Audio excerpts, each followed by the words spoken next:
Did we ever do the time I burnt my kitchen down?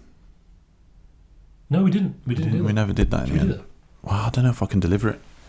It's one of those, you got to be in the right mood to set the scene. Yes. Yeah. Okay, so it's summer holidays, yeah. Yeah. It's all my stories seem to occur around about the same age. So that's the thing. Is that a false memory? And you've sort of put everything into. It was when I was 8.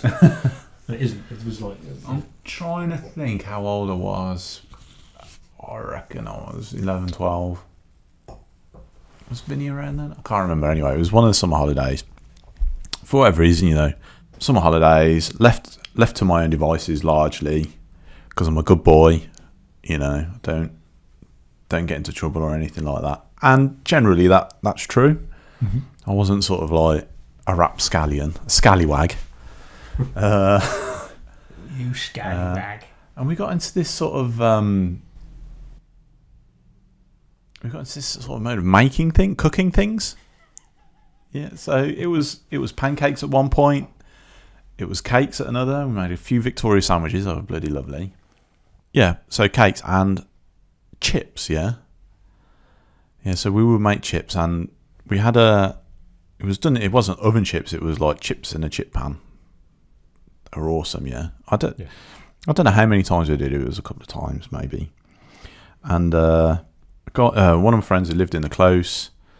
I was hanging around with him. We decided we were gonna make some chips. Yeah. So we got this old manky chip pan. Yeah. I don't know if you ever had that I doubt you had one of those in your house. We didn't have a chip pan. No, a chip pan this was only used for chips.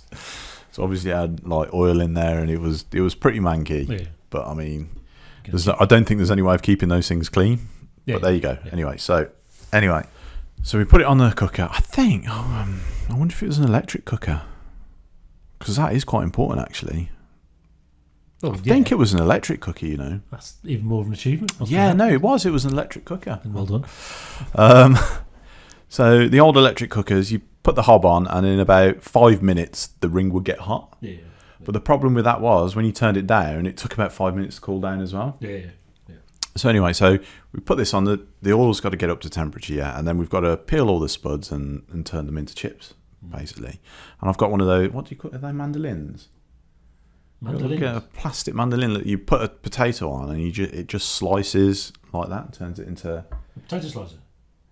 Yeah, but I think you do different things. So you can slice it into big things, or you can slice it into chips. Right. Sort of thing. But it was one of them.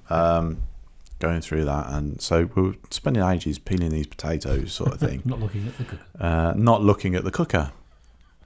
And obviously we're doing this in a bowl, so you wash the potato, you peel it, and then you think. So I've got this bowl full of potato peelings and water. Yeah. You got to imagine, I'm 11 years old. I'm not like a chef or anything like that. I'm winging it, and I'm making a mess. Yeah. And then we're putting them on, I don't know, into a bowl or something like that, as we've done. Anyway, so I think. Okay, so my friend's name was Dave. I'll refer to him as Dave. I think at one point he says, we've got to watch. At one point, we've got to watch the oil. It's been on a long time, sort of thing. And I just kind of dismissed it. Yeah, whatever. Oil. Yeah. Anyway, so at some point, we look at the chip pan, and it's got a lid on, and there's smoke coming out. It's only got oil in. Yeah, it's only got oil in. So we're like, oh, bloody hell. So I get I think a tea towel or something like that, and just go to lift the lid off, and the handle on top of the lid was plastic, and it came off in my hand. That's how hot it was. Oh, yeah. And obviously the smoke was coming out at the top, and I'm like panicking, like buggery here. Yeah. Somehow I managed to get the lid off. And what happens when the lid comes off? Yeah, all the air goes in. Yeah. Suddenly we've got a fire in the kitchen. And I'm quite a dab hand with fires. I understand the dangers of fires, not in the sense that you might die, but in the sense of if the smell lingers, you might get caught, and then you might die for having fires in the house, sort of thing. So I'm panicking. I'm thinking. I'm panicking. Yeah. I'm thinking I've got to sort this fire out, and we've got to get the kitchen back into a state so that I don't get into trouble. Yeah. So I'm thinking, shit, what do I do? What do I do? What do I do? I'm thinking in my head, do I pick up the chip pan and just throw it out the window into the front garden? I'm not entirely sure how that's going to work. And I think I actually pull. You know, I've turned it off. I've turned it off, but obviously it's not cooling down and the fire's going now. Yeah. And I think I start trying to pull it, and it's obvious it's not going to get the handles really hot and everything. I'm like, shit, what do we do here? Now, what do you do with a chip pan fire? You soak a tea towel in water, and then you put it over the top. I think I did that. Whether I soaked it enough or not, I don't know. But for whatever reason, it didn't work. I put it over the top. Caught fire. Yeah, and what's happening is the water is dripping in off the tea towel. Oh. And the flames are going... and I'm like, shit, this is getting serious. Yeah, it needs to be damp, doesn't it? It can't... Yeah. This is getting really serious now. What the hell do I do here? I'm thinking, I've just got to get this out because this is going south really, really quickly. 30 seconds. So my neurons, shortest path to solution. Bowl of water. There's a bowl of water there. Fire does not like water. Water is fire's nemesis. Grab the bowl, go to chuck it onto the fire pan. Mid chuck, my brain goes,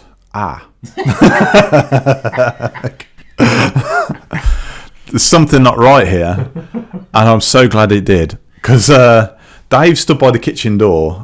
I think he's bolted. I think at this point he's out of there. Like, I suddenly realise what's about to happen. And it's not going to be good. So I let go of the bowl. The water's on the way to the fire, and I duck down like this. And the water hits a fire pan, and a fireball goes over the top of my head, over to the other side of the kitchen, sort of thing. And I can literally see it. I can see the fire over my head, like. And then I'm like, leave. I sort of I run towards the door, and I'm like, what the hell do we do here? 999. No, it's not 911. It's 999. It's like the toothpaste is well and truly out of the tube. Yeah, this is like, my brain's like, how do I sort this? So like, Dave's looking, let's go get my dad. I don't want to get it. I want a friendly face. I don't want a punishment figure. So I start running around the close in my socks. I don't even put shoes on. I think we've got a dog at this point. I think she's in the garden. It's like a little West Highland Terrier. I think I put her in the garden. She's safe. And we're running around the close trying to find someone. So I knock on my mate's door. No one there. I knock on someone else. No one there. And Dave's like, let's just go and get my dad. Let's go. I say, okay then. So I go back into the kitchen. Actually, it's kind of... I mean, they say water and chip pan fires don't work. It had actually put the fire out. Right. Basically, all the energy had just gone out of the system. Obviously, it cooled it all down, and it was just sort of like it was just smouldering. There was smoke coming everywhere. And I go back in the kitchen. Dave goes off to get his dad, and I just look around. The lamp fittings were melted. Yeah. So it was a full length. I don't know how long the kitchen is. Probably about 20 foot. So there's two light fittings. Both light fittings completely melted. The wallpaper had melted off the wall. All the PVC around the windows was black and burnt and stuff like that. And it was a mess. It was a proper mess. So was the window open? That must have helped. The window was open. That's got to be a thing. If the window wasn't open, it would have been much worse. Well, luckily, I think the wallpaper we had on the wall was fireproof, which you should have in kitchens. Yeah. So it just melted rather than caught fire. If that had caught fire, the whole house would have burnt down. Yes. There's no question about it. So Dave's dad comes round. Dave's dad comes round, and he just shakes his head, makes sure the fire's out, and said, "You better call your mum and dad." So I Dave was in a state of panic, the whole thing, because he thinks, shit, I'm in so much trouble here, because he's sort of involved with this sort of thing. And I phoned my mum, and what did you say? I said, Mom, I've had a real, I've burnt the kitchen down. So Mum comes home from work. I mean, I don't know what was going through my mum's head. I mean, they were very, very understanding because obviously, I mean, I'd had a bit of a scare. I was still more scared, even though I just nearly killed myself, or I had serious. I was more scared of my mum and dad coming home, sort of thing. Fear is real, and they were quite generous, and they had us scrape all the wallpaper off the wall in the kitchen and stuff like that. Did they make you help? Yeah. Which we didn't mind doing. Flipping out, man. That was the closest I've ever come to death, I think. Yeah, it must be. You ducked. I ducked. I mean, seriously. I mean, that would have been. But even you know, I'm sure it was damage. Yeah, I'm sure it was the summer holidays. It was some school holidays. Well, that it's the effect of the summer holidays makes you just do what the hell you like, doesn't it? And I was worried about going back to school in case the teachers knew, and they were going to say something to me. What's this I hear, Sam? Because obviously with the shoe incident, I had the debrief when I got back to school. If you can't find your shoes, just come in. Wear your trainers. So yeah, that was that. That's etched in my memory.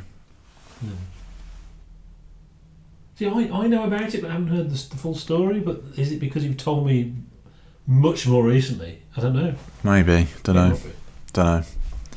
There we go. I hope our viewers get some enjoyment out of it. Yes. Tell us your stories. Yeah. There was something special about that school. There was. I've said this before. I have this recurring dream. Not every night. I mean, like every 6 months or something. I will have a dream that is set just outside the school. Usually, the end of the field on the path. So it's not in the school grounds, but right at the back behind the field. But wherever, all the way around the school. Never inside. Oh, that's weird. And that's happened for years and years and years. You need a bit of psychotherapy, Kev. Yeah. Something happened at that school. It's interesting, isn't it? Yeah. The magical school. Right then. Yes. And